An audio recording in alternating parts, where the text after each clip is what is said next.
的光芒。应该承认我生而平常，却不敢沉默的冷场。Break it down, I'm taking over now. Dove it out, that's what I'm on about. 我们注定要穿过一成型的围墙，解锁一道光。我们知道未来还有无限的巨浪绑在我前方，他们都筑成令我登高望远的路，是令我启发我成就我给我的量。最终决定自己命运的走向，握在我手上。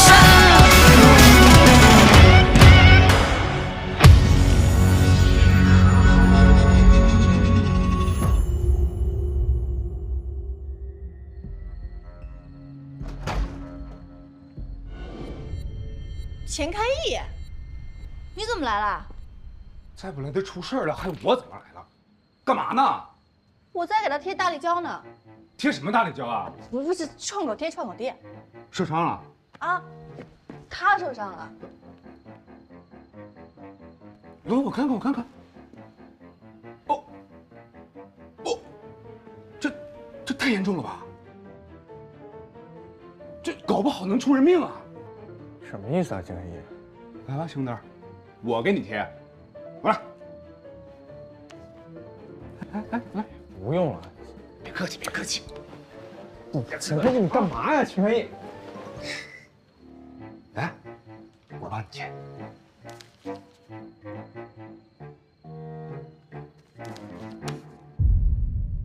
钱开义，这是干嘛呢？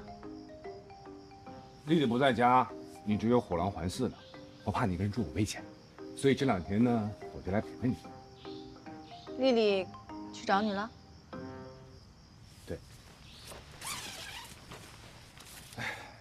其实丽丽啊，挺关心你的，她就是这2天闹点情绪，过2天就回来了。所以这2天呢，就由我来守护你。你守护我干嘛？你一点防范的意识都没有啊！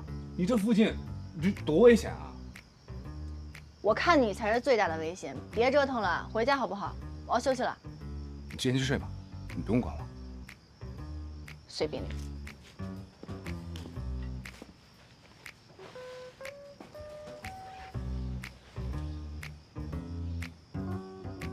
你干嘛？我脱衣服了？变态！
兄弟啊，你这是什么东西啊？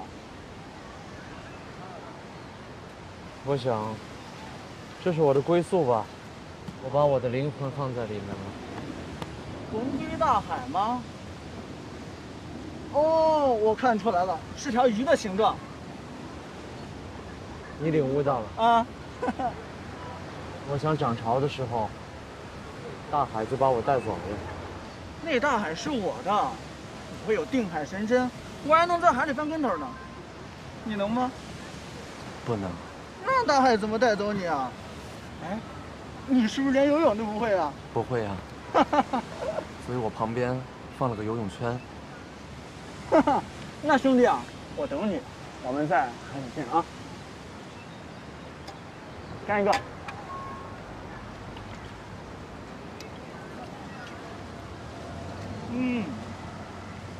哎，兄弟啊，我们纪念一下嘛，来拍张照。到了大海啊，我们好相认啊！来，好嘞。嘿嘿，兄弟啊，你把手机拿出来，我们加个微信，我好把照片发给你嘛，是吧？来，扫二维码。好嘞。行，一共25张，500块，我这个发给你啊。鱼，游泳圈，兄弟啊，你多大？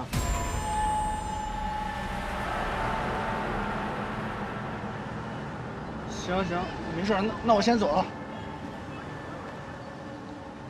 之前我帮你喝了吧？还想不想啊？只有你自己强大了，你不需要得到别人的认可，一样可以活得很好。一共25张，500块，兄弟啊，你多大？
本地市新鲜报，据热心市民投稿，22号下午，在小西海海岸发生了这样一起打架斗殴事件。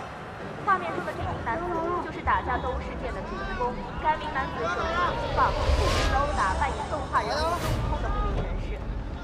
哎，你好。该男子师傅，德天豪带去不去啊？去啊，走吧。遭受哎，师傅，你看什么呢？看打架啊。让我们了解一下详细内容。他有个外号叫墨鱼，因为他爱哭。那个时候，所有的人都嘲笑他、排挤他。每当有人从他身边快速经过的时候，他就会抱住自己的头。他经常受欺负，还曾有过被孤立的经历。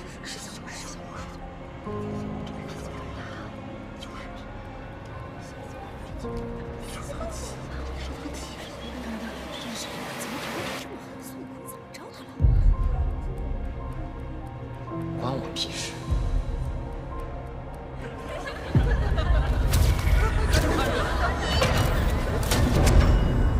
关你屁事！关你屁事！干什么呢？小莫啊，年框的条目过完之后，关你屁事！抓紧时间交给我啊！关你屁事！你说什么？墨鱼啊，你是不是真觉得你在这里是老大？关你屁事！关你屁事！给我甩脸子啊！我请不动你这种活佛！关你屁事！关你屁事！小卢，下午就给他做交接工作，让人事给他算清。我回来之后不希望在这个地方再见到他。关你屁事！关你屁事！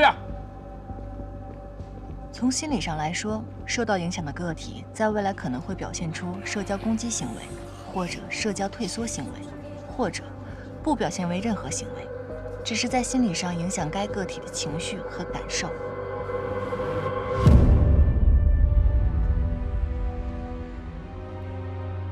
今天感觉怎么样？想跟我聊些什么？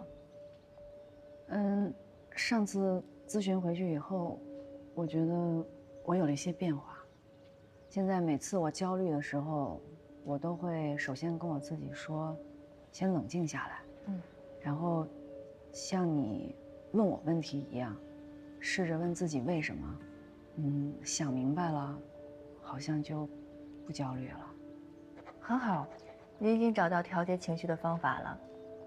其实这些你还可以尝试，比如说阅读、运动、瑜伽，都是很好的方式。行，那回去我也试试。但是，我还是一直被失眠困扰着。失眠是从什么时候开始的？在我生完椰子以后，就出现了很多的问题。前3年有很长的一段时间，焦虑、委屈、想哭。明明自己特别的累，可是躺在床上，却怎么也睡不着。在照顾孩子的事情上，如果有一点没做好，我就特别自责，觉得自己是个没用的妈妈。你第一次生完叶子以后，你觉得你生活有什么变化，会让你觉得很低落、很沮丧吗？其实，有很多的事情对我的影响都很大。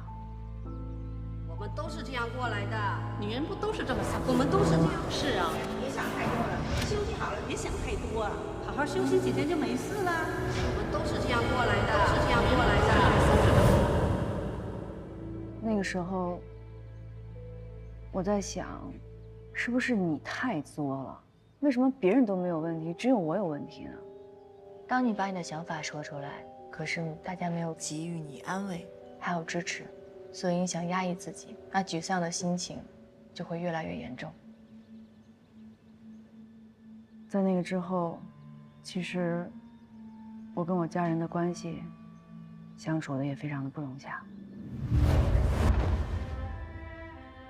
你怎么了？我去上个厕所。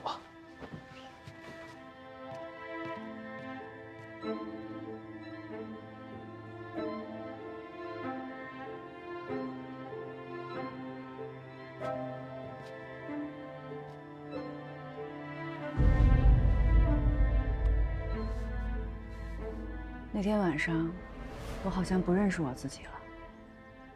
站在镜子前，看着自己的肚子，这是我吗？怎么这么丑？生产是一件大事儿，生完孩子以后，你的生理需求改变了，父母的角色影响到了你们夫妻的关系，你会觉得你的身材开始松垮，丈夫对你的反应刺激到了你。你会觉得自己慢慢没有价值了，对吗？对。那个时候，我经常的问我自己：你人生怎么会变成这个样子？生了椰子以后，我开始跟我婆婆吵架了。你跟婆婆因为你们的生长环境不同，所以对于教育孩子的事情产生了很大的分歧。我婆婆用她以往带孩子的经验带孩子，如果这个是对的，我肯定一句话都不说。但明明我的方法更科学、更卫生，我恨不得把我所有的爱都给椰子，我在做一件非常负责任的事情，可他们却觉得我是在没事儿找事儿，我是一个无端制造家庭矛盾的事儿妈。特别是我老公，我婆婆这样想就算了，她也这样想，孩子是我的吗？孩子是我一个人的吗？他不是啊。非常理解你现在的心情，你希望老公给予你支持，可是他也让你失望了。他不可能给我支持，不光这些，那时候我的工作也给我带来了很多很多的问题。主编，不好意思，来晚了。看你憔悴的，边带孩子边工作，一定很辛苦吧？不辛苦，孩子挺乖的，而且我婆婆也能帮着带。我也是过来人，奶奶带孙子带得很好，但是还是没有你自己带着放心的。你也知道，出版社新一轮的审查周期马上就要来了。别说你现在这个状态，就是那些新来的年轻人都有些吃不消。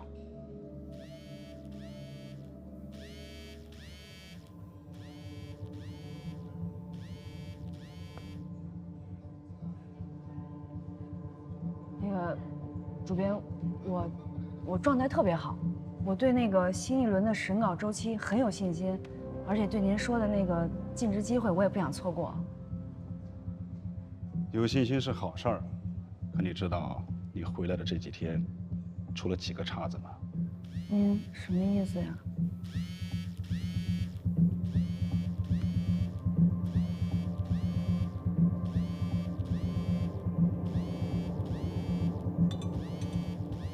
行，不好意思。我这正工作呢，你有，我马上给你打过来。马上。其实吧，做一个全职妈妈也挺好的，至少可以全心全意的陪伴孩子成长，你说对吧？有时候我在想，生了孩子的女人就不配工作了吧？我真的特别的无助，但是一想起我们主编说的话也是对的，一心二用，你怎么可能做好工作？为了照顾椰子，我真的腾不出更多的精力和时间，到头来，只能说是我自己没本事。你觉得在这个时刻是最难的时候，全家人都应该支持你、爱护你，结果他们都让你失望了，没有人陪着你，这样你心情非常的委屈，非常的糟糕，对吗？贺老师，我能改变我自己吗？有什么想法吗？我不能总是为别人活着，我热爱的事业已经没了。在外人眼里，我有2个孩子，我应该特别幸福。但是我一想到，总有一天他们会长大，会离开我，我的生活就没有了方向。不哭不哭，妈妈不哭了，你不哭。但我知道，我不能把我对生活唯一的指望都放在孩子身上。我要靠我自己活成一个快乐的人，活得有价值。我特别恍惚，我不知道我是谁，我也不知道我需要什么。关于我是谁，我觉得这是每个人都值得探索的问题。可是今天，我想跟你聊聊你的生命线，从你的生命线出发，看看当下的你，审视过去的你，想象未来的你。詹璐，你愿意跟我一起去看看吗？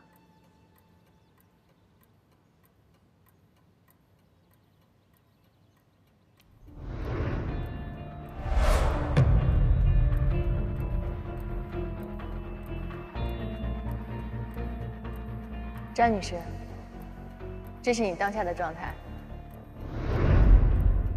现在你可以闭上眼睛，好好想一想，如果让你回到过去，你最想回到哪个片段？来看看我的孙子，剁手子啊！不要惹弟弟，不要惹弟弟。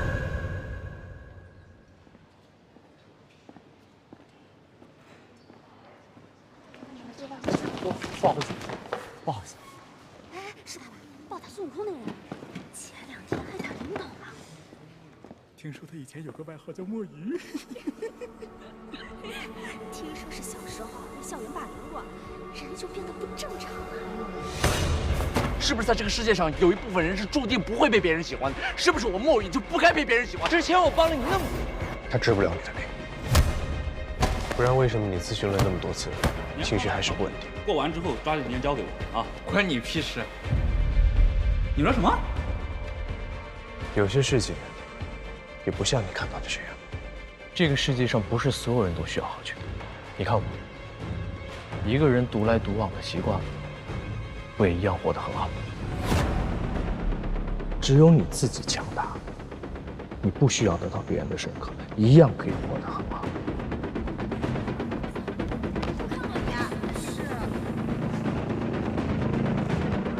我会帮助他。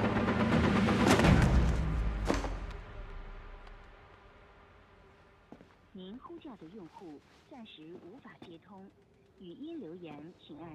您呼叫的用户暂时无法，您呼叫的用户暂时无法接通。您呼叫的用户暂时无法接通。您呼叫的用户暂时无法接通，语音留言请按1。想接种发送短信通知，请直接挂机。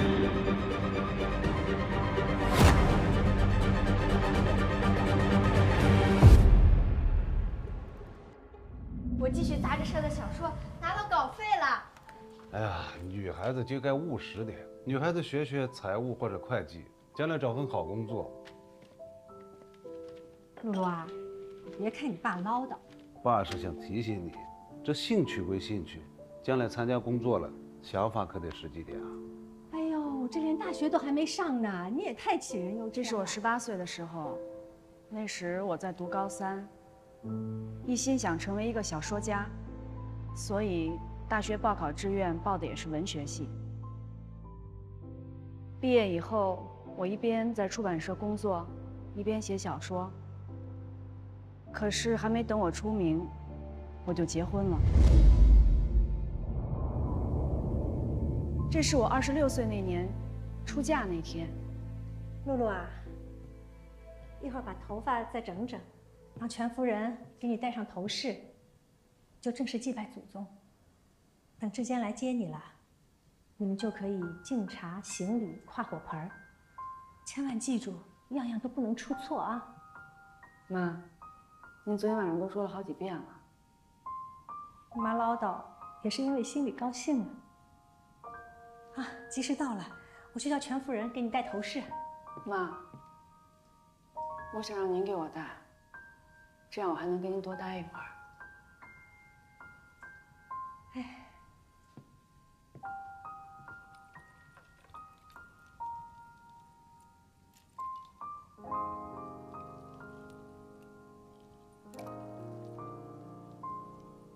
你嫁到别人家，你小时候啊，头发老打结，我就这么轻轻的一梳，你就疼得嗷嗷叫。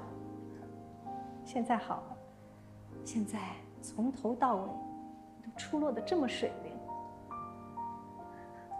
转眼间你就长大了，妈心里高兴。妈，瞧您说的，我又不是走了不回来了。妈知道，可是露露啊，你嫁到别人家，就是别人家的人了。凡事要识大体，要听公公婆婆的话，不给娘家人丢脸。等有了孩子，就要相夫教子，做个好母亲，知道了吗？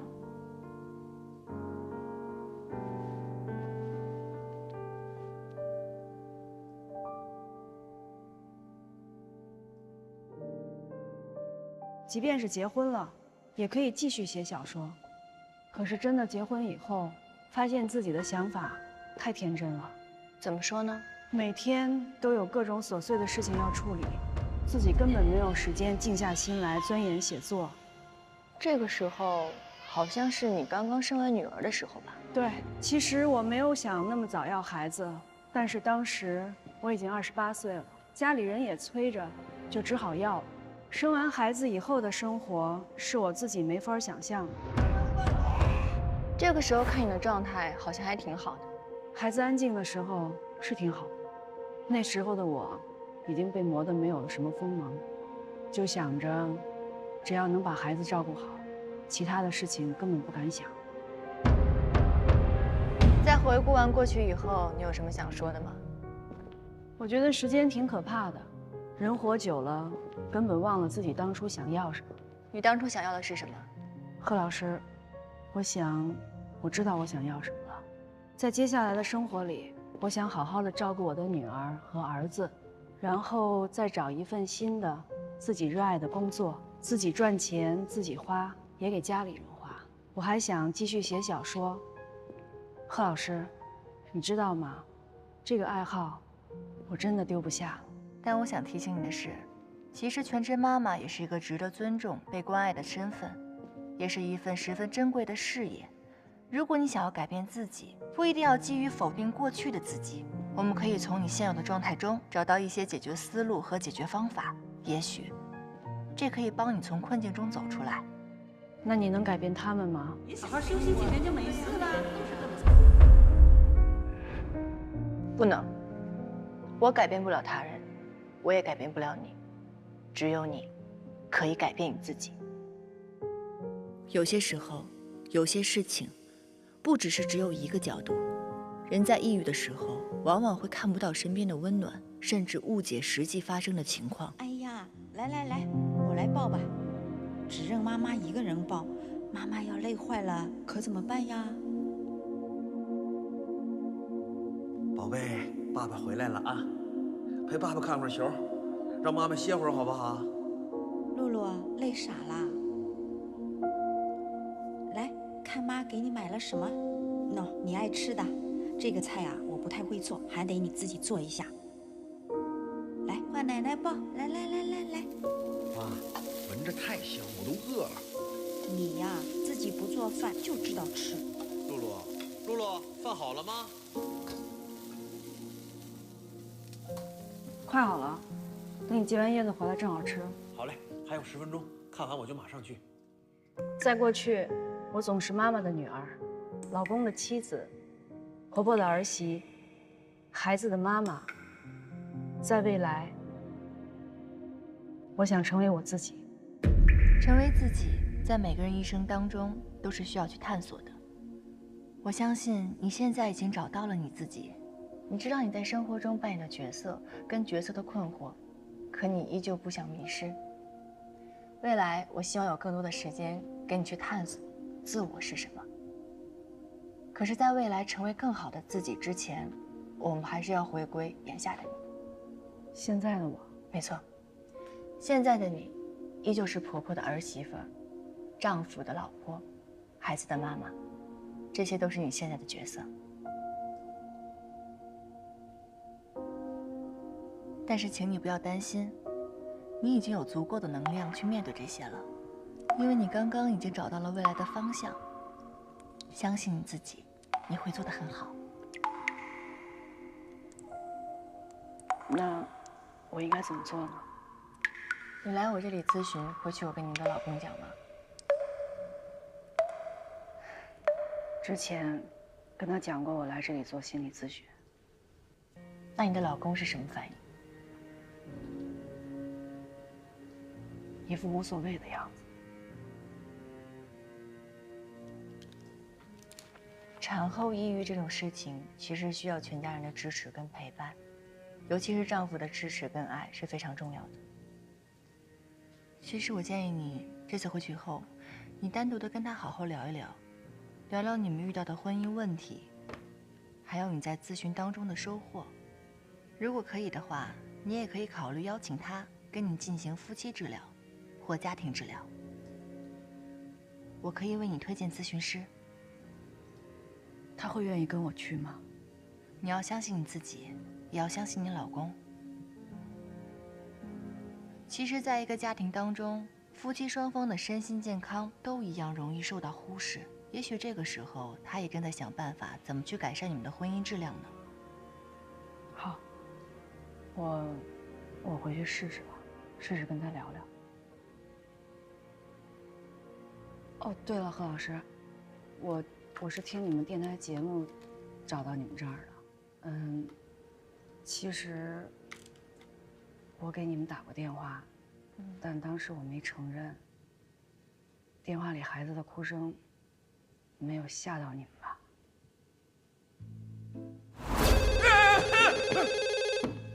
喂，海丰国际广播。喂，小朋友，我有点那个。哪个？钱太医，大半夜的你跟我开玩笑呢是吗？你不相信我是吧？你敢不敢打个赌？打什么赌？咱把电话拨回去，要是假的，我把这诗吃了；要是真的，你把那诗裱起来。我还是比较喜欢看你吃纸的样子。电台，你们是不是搞错了呀？我没有打过电话。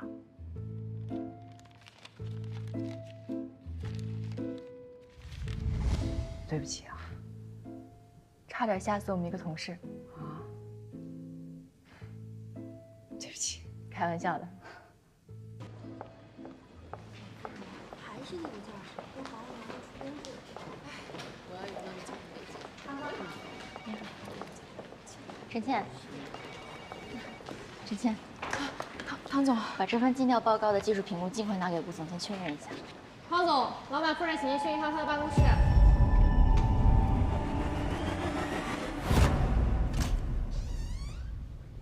来了。对了，我给你介绍一下吧，这位呢，他是我的。你好。我是童瑶，王中仪的老婆，也是这家公司的第2股东。我不知道怎么给老贺回复，我也不知道怎么跟老贺沟通。我现在只能他说什么了？他说有一个叫童瑶的人来找我，问是不是我朋友。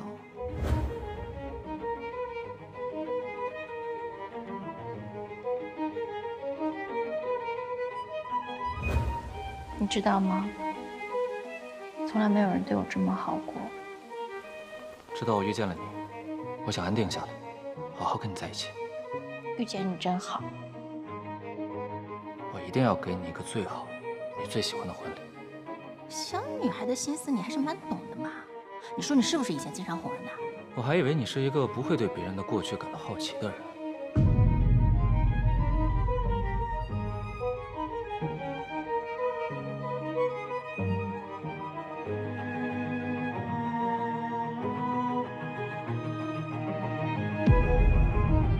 你好，唐丽丽。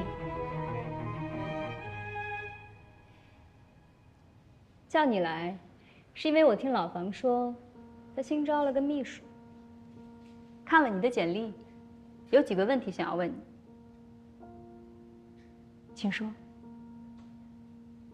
第一，按流程，进入公司需要经历 HRD 到 VP 的2轮面试，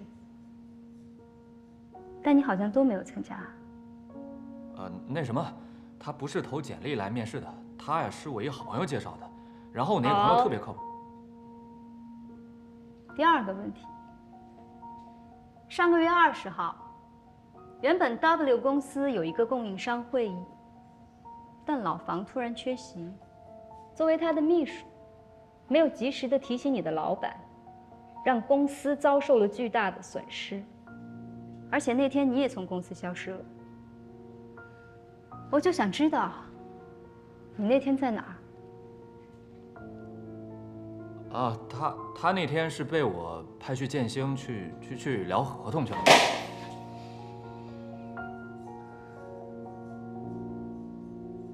我从你的行车记录仪看到，他在你清水湾的公寓。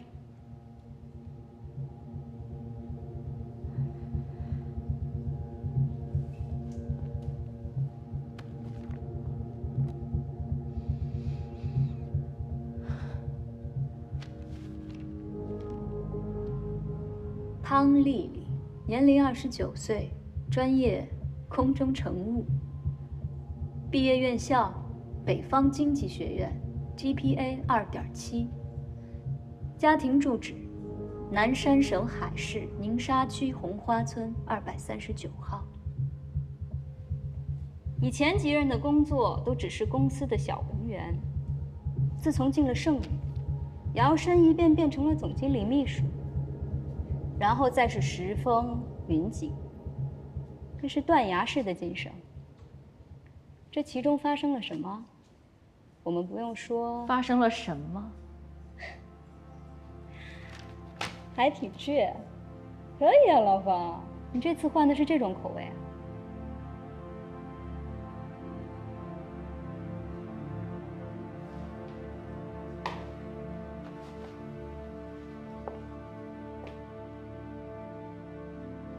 好好的土鸡不做，想要飞上枝头变凤凰啊！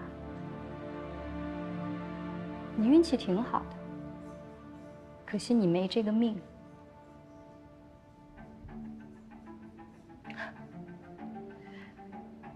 有些人就算选择土鸡，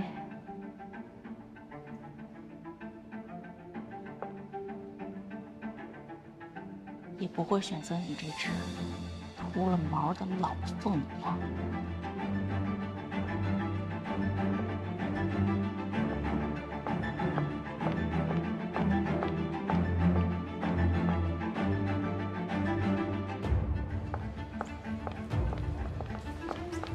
汤丽，你敢走？别跑啊！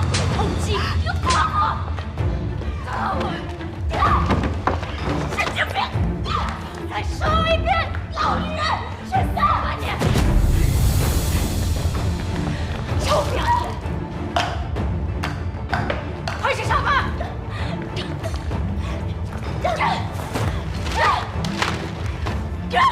够了！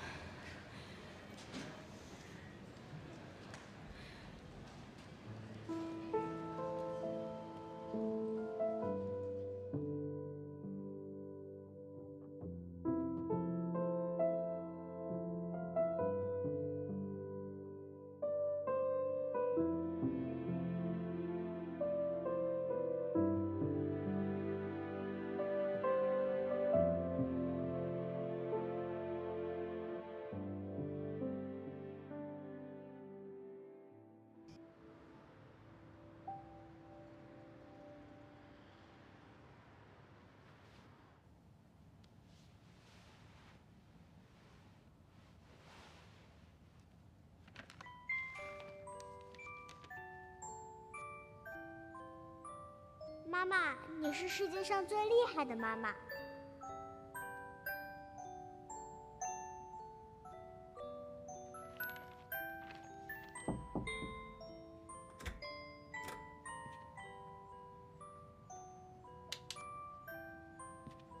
今儿怎么睡这么早啊？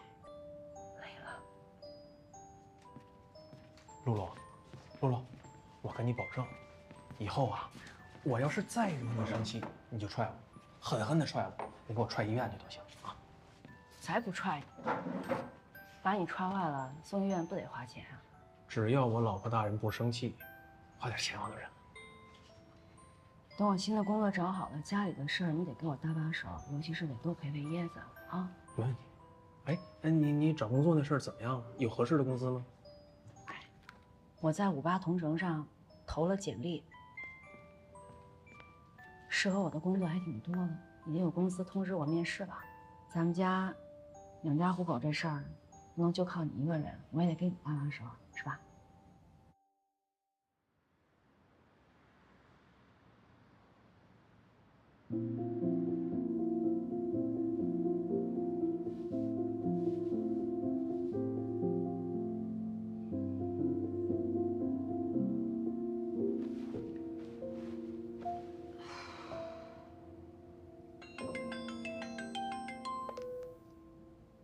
你好，詹璐。面试官您好。你的故事我看了，很新颖啊。你能给我说一说你的故事大致构思吗？我写的是一个未来世界 ，AI 机器人逐渐将基础的人类工作取代。我觉得在未来，人们应该依靠更具创造性和技术性的工作来生存。是这样的啊，我们平台呢正在扶持感情类的作者，您的文章很新颖。不过我们需要的是一个能够长期固定坐班的作者。我看了您的简历，最近8年时间一片空白啊，您能告诉我这8年您在做什么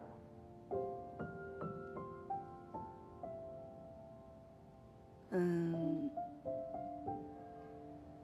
这8年里，我是一个全职的家庭主妇。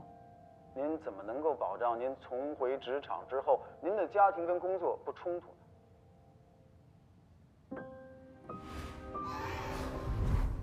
您刚才说的这个问题，其实我也考虑过。说实话，我不能保证。我觉得家庭不应该是一种负担，尤其是对内容创作领域的工作者来说，家庭环境是无可替代的养料。只有真正步入婚姻的人，才能够写好生活的一地鸡毛。我结婚以后，跟我的婆婆住在一起，生儿育女。工作、离职，这些足以改变一个女人一生的事情，我全都经历过了。所以，我觉得不应该在工作以后，将家庭抛在脑后。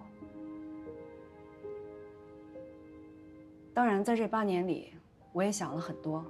一开始，我被迫离职，在家待产，到怀孕后期，我的肚子越来越大。我每天只能坐着睡觉。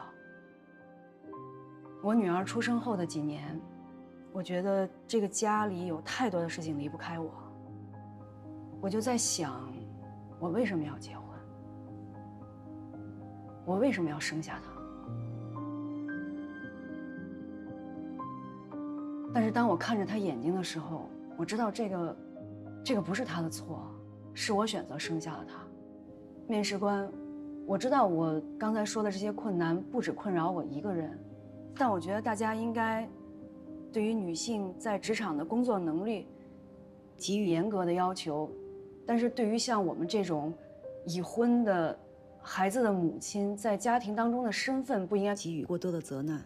如果我能得到这份工作，我一定会非常的努力。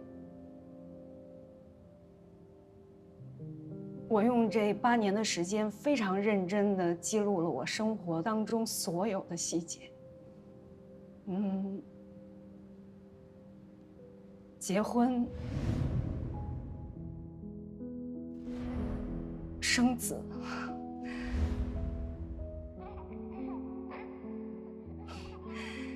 看着我的孩子一天天慢慢的长大。妈妈，那我照顾你，你能不能不老啊？你要是特别乖，妈妈就不会老。这些对我来说都是非常非常宝贵的创作的素材。我希望我能重新拿起8年前我放下的那支笔，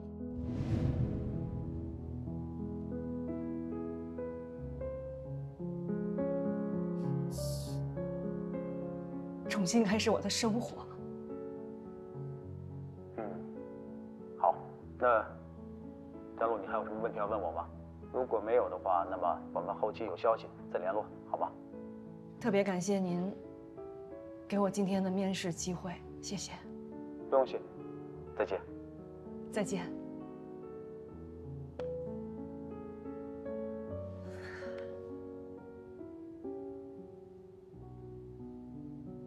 面试好啦，哎，妈，去给妈妈抱抱啊！来，给我吧。来，豆豆。结果怎么样啦？露露啊，妈跟你说啊，这工作的事情啊，咱们不着急，慢慢来，一次不行就2次、3次。现在豆豆啊断奶了，我也能帮着带带，咱们啊有的是时间，还怕找不到好工作呀？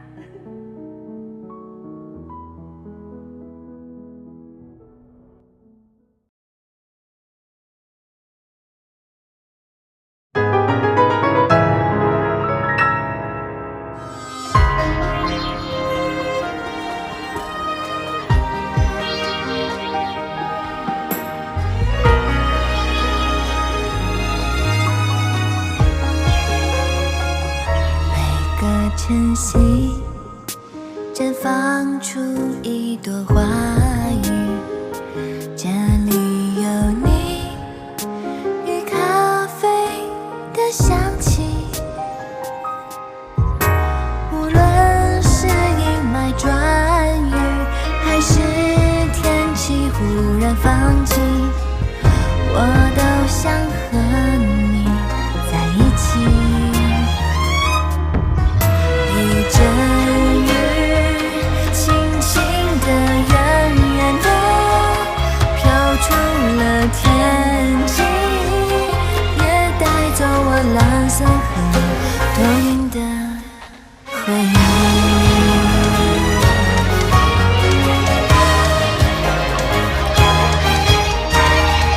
雨绽放出晴朗如歌的风景，也看见你亮如星辰的眼睛，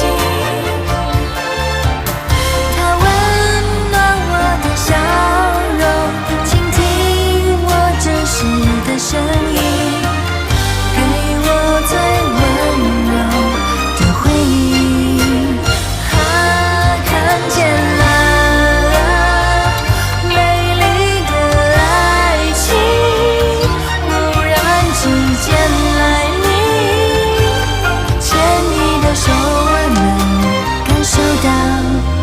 你的心，牵你的手，我能